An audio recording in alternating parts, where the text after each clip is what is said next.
Bonjour tout le monde, bienvenue dans cette nouvelle vidéo dans laquelle nous allons parler de Gerbert d'Aurillac, qui est un homme de foi, c'est un clerc, mais qui fut également philosophe et savant, et qui sera également pape sous le nom de Sylvestre II de 999 à 1003. On ne connaît pas exactement sa date de naissance, ni son lieu exact de naissance, mais on sait qu'il est né dans le sud de l'Auvergne entre 945 et 950, et peut-être dans la commune de Saint-Simon, qui est souvent associée au lieu de naissance, même si ce n'est pas attesté, puisque les travaux de l'historien Pierre Richer, qui est à l'origine d'une biographie de Gerbert d'Aurillac, n'ont pas pu confirmer, ni infirmer d'ailleurs, ce lieu de naissance. Mais en tout cas, il est du coin. On ne sait pas grand-chose non plus sur sa famille. Sur ses origines, on sait assez peu de choses.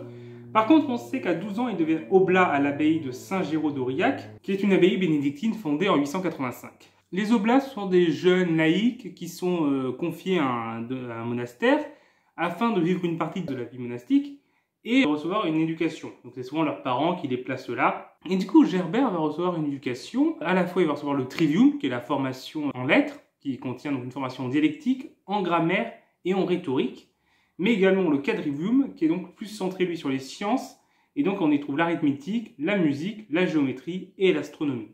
Il va se montrer brillant durant sa formation, ce qui va lui permettre au final de rentrer au service du comte de Barcelone, qui est à l'époque un vassal du roi de France, et celui-ci à ce moment-là est en passage à l'abbaye d'Aurillac, et il se fera recommander par les moines, le jeune Gerbert, justement par son talent et son érudition. Et du coup, Gerbert va partir à Barcelone, aux côtés du comte, et il va pouvoir là-bas continuer sa formation, puisque Barcelone c'est un centre culturel à l'époque, en partie grâce aux échanges avec les savants arabes, puisque une grande partie de l'Espagne est sous la domination du califat omeyyade, et du coup, il y a beaucoup de savants arabes qui à cette époque étaient assez avancés.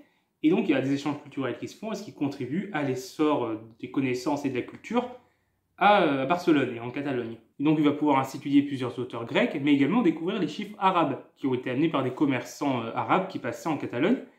Et ces chiffres s'avèrent plus pratiques que les chiffres romains, ce qui va lui permettre de mettre en place des systèmes de calcul plus pratiques que ceux existants à l'époque. Nous savons ensuite qu'en 970, il va rencontrer le pape Jean XIII, à l'occasion d'une rencontre entre le comte de Barcelone et le pape, et du coup Gerbert qui accompagne le comte se retrouve en présence du pape.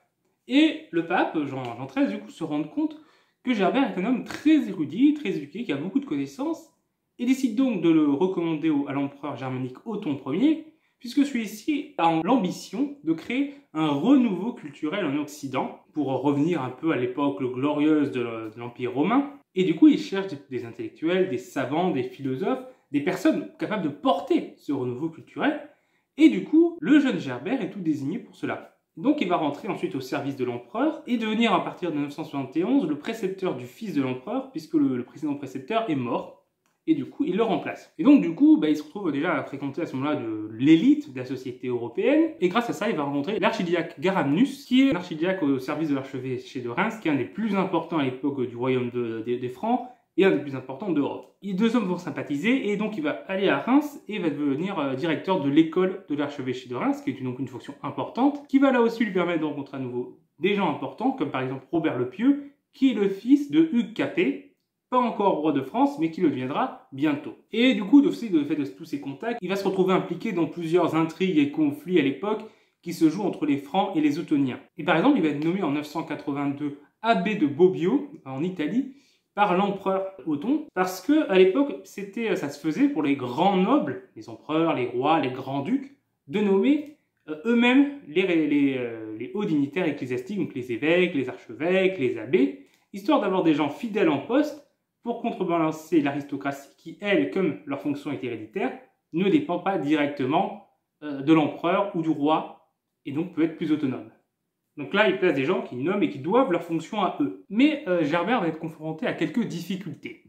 Déjà, son prédécesseur avait confié certaines terres de l'abbaye à des proches à lui, et du coup, Gerbert, il faut qu'il essaye de les ramener sous le contrôle de l'abbaye, et ça va pas être facile. En plus, Gerbert est plutôt clunisien et donc va chercher à imposer la pensée clunisienne et le mode de fonctionnement clunisien à son abbaye. Et va rencontrer à ce niveau-là quelques résistances. Ce qui fait que quand l'empereur meurt et qu'il se retrouve isolé politiquement, sans le soutien de l'empereur, il va finir par être chassé de l'abbaye et va ensuite retourner à Reims auprès de l'archevêque de Reims Aldéberon. Ensemble, ils vont continuer d'intriguer puisqu'ils vont jouer sur la succession au sein du royaume franc. Avec en tête un objectif, c'est de placer un fidèle des Ottoniens sur le trône, car ils ont l'idée de restituer l'empire universel, et donc avec le royaume franc soumis au Saint-Empereur germanique. Et du coup, Lothaire, qui est héritier de Charlemagne, qui ne respecte pas qui ne va pas dans le sens de cette ambition, va donc se retrouver en opposition aux deux clercs qui vont soutenir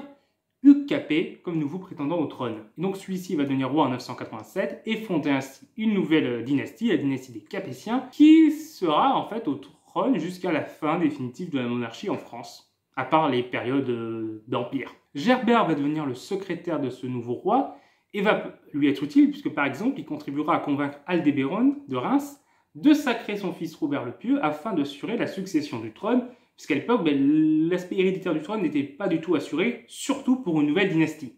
Donc pendant plusieurs générations, les Capétiens vont faire sacrer leur fils avant leur mort, afin de s'assurer que la succession se fasse bien. Puis en 991, il va devenir à nouveau archevêque de Reims. C'est une histoire compliquée, ça pourrait être un épisode de Game of Thrones tellement c'est une affaire complexe, et on pourrait faire une vidéo sur cet événement, une vidéo entière sur cet événement pour essayer de comprendre les choses. Mais je vais juste résumer les choses rapidement. Aldéberon meurt, son successeur a Gerbert comme secrétaire, mais son successeur, enfin le successeur du coup d'Aldéberon, reste fidèle aux Ottoniens, là où Hugues Capet essaye de prendre son autonomie, enfin en tout cas de garder l'autonomie du royaume franc. Et du coup, l'archevêque de Reims trahit le roi Hugues Capet, qui va finalement le déposer avec le soutien de Gerbert d'Aurillac, qui est censé pourtant être le secrétaire de l'archevêque de Reims. Celui-ci est renversé. En échange, Gerbert d'Aurillac est nommé archevêque de Reims.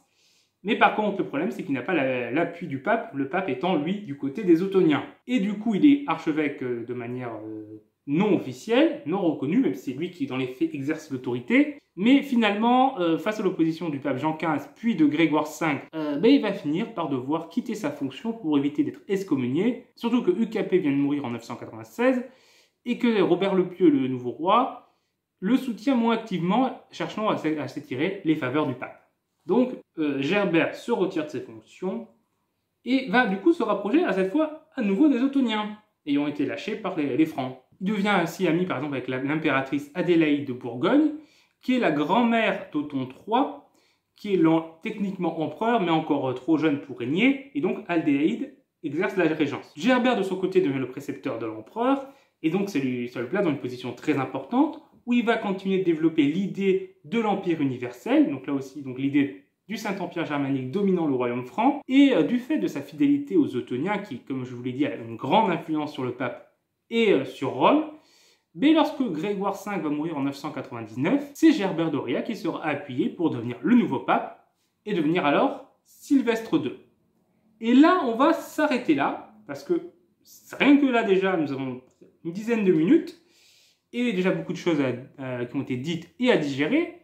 Et puisque techniquement on parle là de Gerbert d'Aurillac et qu'après il change de nom, c'est l'occasion de couper la vidéo en deux et nous ferons un autre jour une vidéo sur ce que Gerbert d'Aurillac Sylvestre II fera en tant que pape. Donc j'espère que vous avez quand même trouvé cela intéressant, que vous avez appris des choses. C'est vrai que le Moyen-Âge n'est pas la période dont je parle le plus souvent, c'est pas la période dont je suis le plus spécialiste. Mais je sais que ça intéresse beaucoup les gens et j'ai envie de parler de ce personnage qui en plus vient d'Aurillac, qui est une ville à laquelle je suis attaché.